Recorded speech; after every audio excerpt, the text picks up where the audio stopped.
Pierre Lambicki, bonjour. Tu es en charge au Conseil de l'Ordre de cette grande conférence qui va avoir lieu le 18 avril et le 19 avril à Marseille. Le thème est l'Union maçonnique méditerranéenne. Peux-tu nous dire de quelle union il s'agit?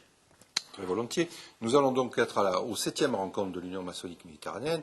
Cette union est une réunion des 10 obédiences adogmatiques du pourtour méditerranéen, qui est basée essentiellement sur des principes fondamentaux qui sont ceux du Grand Orient de France, c'est-à-dire la liberté absolue de conscience, le respect des êtres humains et de la société dans laquelle ils vivent, la démocratie et la laïcité.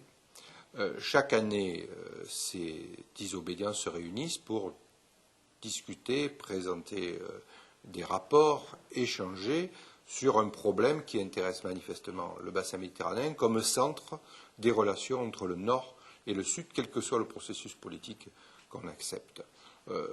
Ces obédiences sont aussi variées que le Grand Orient de Lusitanie, le Grand Orient de France, la Grande Loge d'Italie, la Grande Loge du Maroc, l'Ordre Delphi, et même va jusqu'à des Grandes Loges du Liban, à la Grande Loge de Turquie avec les problèmes de laïcité que nous avons actuellement. Et nous allons donc parler de ces problèmes-là, et c'est ce rassemblement que nous ferons dans la cité phocéenne le 18 et 19 avril. J'ai en main le programme donc, de cette manifestation du 18 et 19 avril à Marseille. Le thème en est l'engagement de la franc-maçonnerie adogmatique dans la modernité, recherche du chemin vers la paix dans le bassin méditerranéen. Vaste programme. Est-ce que tu peux nous le développer? Et puis savoir si finalement c'est réservé uniquement aux francs-maçons ou alors ouvert au public. La journée du vendredi 18 avril 2008 est un colloque ouvert de l'Union méditerranéenne maçonnique qui sera développé en 2 parties.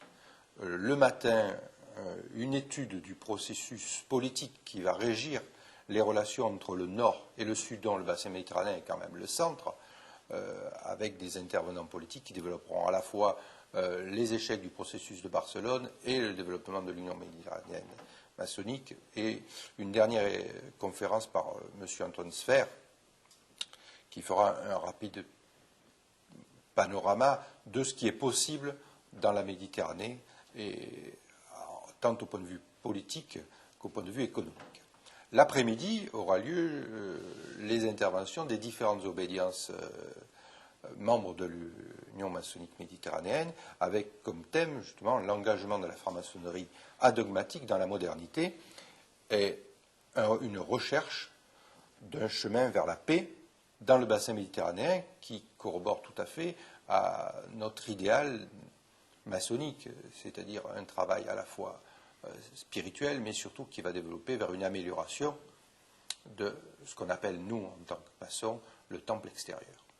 Je reprends le thème un peu de cette conférence, c'est l'union méditerranéenne, c'est la paix, c'est donc dans ce bassin méditerranéen la recherche. On est en plein dans l'actualité. Est-ce que le monde maçonnique peut donc apporter sa pierre à l'édifice? Il est dans la tradition de la maçonnerie adogmatique de ne pas se limiter à faire un travail, comme nous disons, entre nous sur nous-mêmes, mais que nous fassions bénéficier le monde extérieur de notre travail. Et outre cette actualité, il est logique pour nous d'essayer de résoudre par notre principe, par notre méthode maçonnique et avec nos valeurs de liberté, de conscience, d'égalité, de laïcité, tous les problèmes qui peuvent se poser à la société. Alors les résoudre est bien présomptueux, aider par un petit grain de sable à cette résolution amènera peut-être un jour, avec la collaboration de tous nos frères et de toutes nos sœurs du bassin méditerranéen et d'autres obédiences, à construire la pierre polie qui sera véritablement le fer de lance justement de cette union méditerranéenne et de cette politique qui tend vers un avenir de paix, de justice et de fraternité.